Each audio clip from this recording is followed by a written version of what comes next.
नाजरीन कराम, हज़रत आदम अलैहिस्सलाम जब जन्नत से ज़मीन पर तशरीफ़ लाए तो बारगाह इलाही में अर्ज़ की, ए खुदाया, मैं यहाँ ना तो मलाइका की तस्बीह और तकबीर सुनता हूँ और ना ही कोई इबादत गाह देखता हूँ। जैसा कि आसमान में बैतुल मामूर देखा करता था जिसके इर्द गिर्द मलाइका तवाफ़ करते थे, तो अल्लाह ताला ने इरशाद फरमाया, जाओ जहाँ हम निशान बनाते हैं वहाँ काबा बनाकर इसके इर्द गिर्द तवाफ़ भी करो और इसकी तरफ नमाज भी अदा करो। और यूं खाना काबा का क़याम वजूद में आया। तारीख अक़वाम आलम के मताले से पता चलता है कि खाना काबा और हरम शरीफ भी मुख्तलिफ सानहात से मुतासिर होते रहे हैं। कहा जाता है कि तूफ़ान नूह की वजह से सैयदना आदम अलैहिस्सलाम की बनाई हुई बैतुल्लाह की बुनियाद भी ज़ेर आब हो गई थी और पानी के रेले में खाना काबा की जगह रेत और मिट्टी इकट्ठी कर दी। रेत और मिट्टी का यही अंबार बाद में एक उभरे हुए सुर्ख टीले की शक्ल में मौजूद रहा। मजलूम और बीमार लोग इस टीले पर आकर दुआ करते। हज के लिए भी लोग इस टीले पर आते थे और यह अमल हज़रत इब्राहीम अलैहिस्सलाम की तामीर काबा तक जारी रहा। इसके बाद हजाज बिन यूसुफ की फौज ने खाना काबा पर हमला किया और हजर असवद निकाल कर ले गए। तारीख गवाह है कि 20 साल से ज़ायद अरसे तक काबा का तवाफ हजर असवद के बगैर होता रहा। मोअज़्ज़िज़ ख़वातीनो हज़रात, तारीख़ इब्न हल्दून में है कि अमरी जर्नैल हुसैन बिन नमीर ने भी खाना काबा पर हमला किया और इस हमले में खाना काबा की छत और पर्दे भी जल गए थे। अभी लड़ाई जारी ही थी कि यजीद मर गया और इसकी मौत की खबर जब अब्दुल्ला बिन ज़ुबैर को मिली तो इन्होंने पुकार कर कहा, अरे कम बख्तो, अब तुम क्यों लड़ रहे हो? तुम्हारा गुमराह सरदार तो मर गया था। दोस्तों, नबी करीम सल्लल्लाहु अलैहि वसल्लम की पैदाइश से सिर्फ 55 दिन पहले यमन का बादशाह अपने हाथियों की फौज लेकर काबा को शहीद करने के लिए मक्का पर हमला आवर हुआ। इसका सबब यह था कि अब्राहा ने यमन के दरअल हुकूमत सना में एक बहुत ही शानदार और आलीशान गिरजाघर बनवाया और ये कोशिश करने लगा कि अरब के लोग बजाय खाना काबा के यमन आकर गिरजाघर का हज किया करें। जब मक्का वालों को यह इल्म हुआ तो कबीला कनाना का एक शख्स गैज़ व गज़ब में जल बुनकर यमन गया और वहाँ के गिरजाघर में पहाना करके इसको निजासत से लथपथ कर दिया।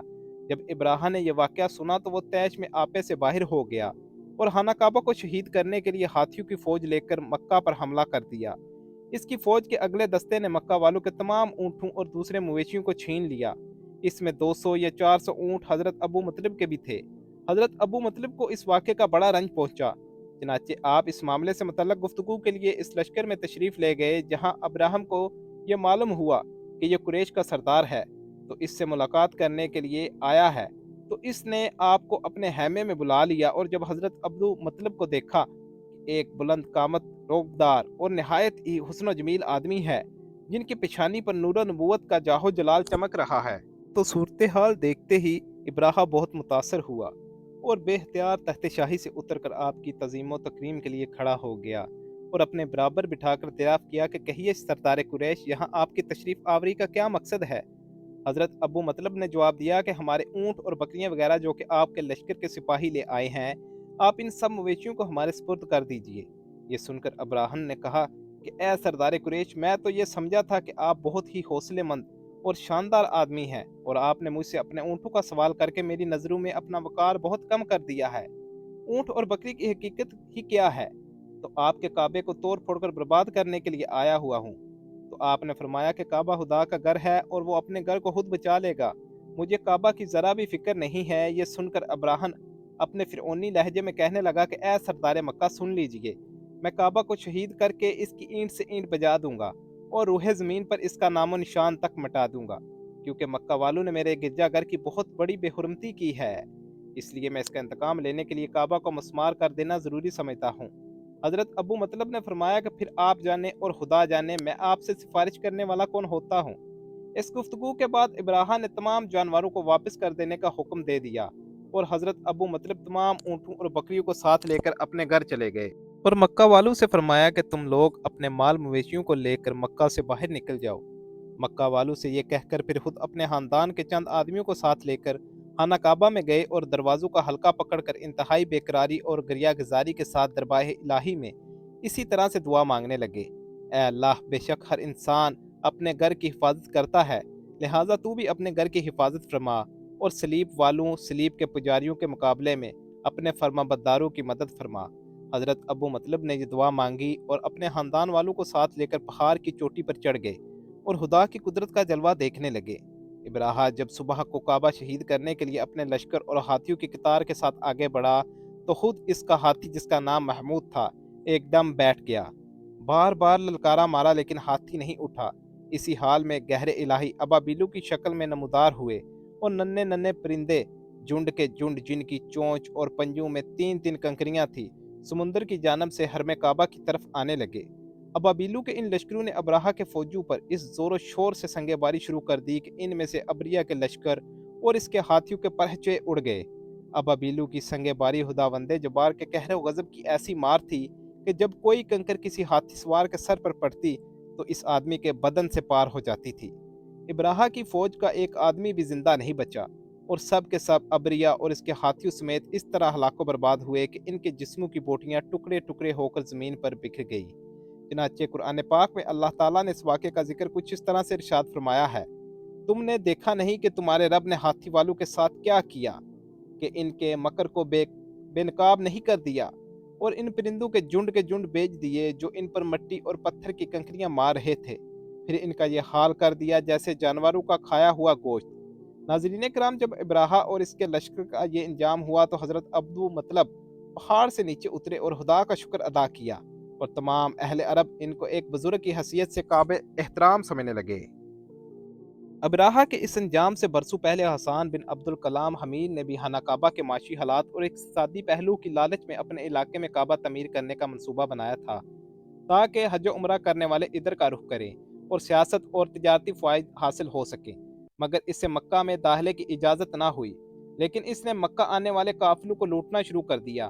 حضور اکرم صلی اللہ علیہ وآلہ وسلم کے جد امجد نفر بن مالک نے مکہ کے قبائل اسند، کنانا اور جزام حزیمہ کے لوگوں کے ساتھ حسان بن عبد الکلام حمیر کے لشکر پر حملہ کیا اور اس سے شکست دے کر گرفتار کر لیا، جو فدیہ دے کر 3 سال بعد قید سے رہا ہو گیا، مگر یمن واپس جاتے ہوئے رستے میں ہی مر گیا۔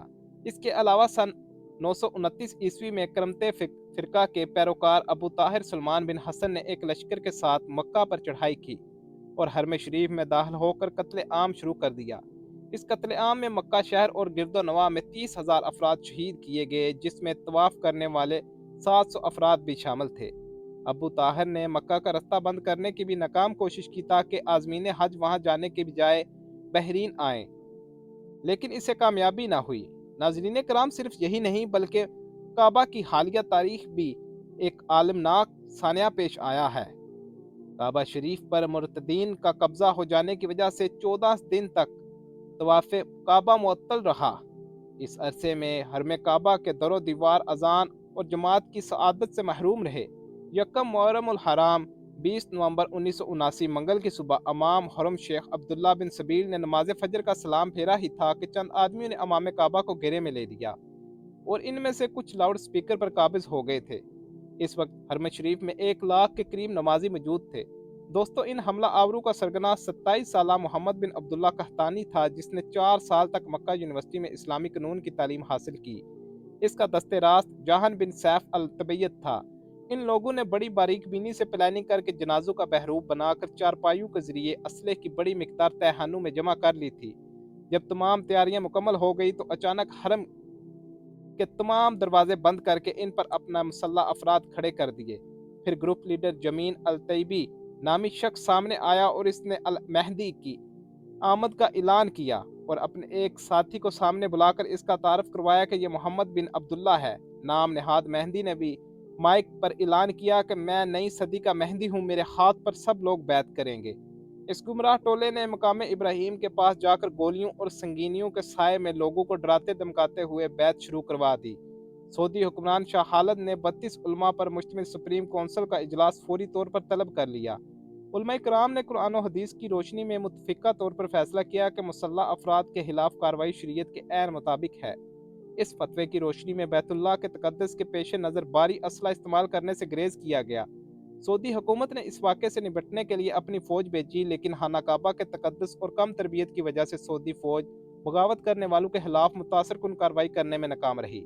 مسلسل ناکامی کے بعد سعودی حکومت نے پاکستانی فوج سے طلب کی تو سعودی حکومت اور پاکستانی فوج کے اہلکار جوان اپنی حکمت عملی کی مدد سے 4 دسمبر کو یہ بغاوت بلاخر ختم کرنے میں کامیاب ہوئے۔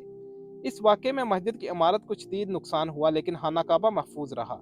مرتدین کا مکمل صفایا کرنے کے بعد 7 دسمبر 1979 کو دوبارہ حرم شریف کو عبادت کے لیے کھولا گیا۔ اس لڑائی میں 75 باغی مارے گئے۔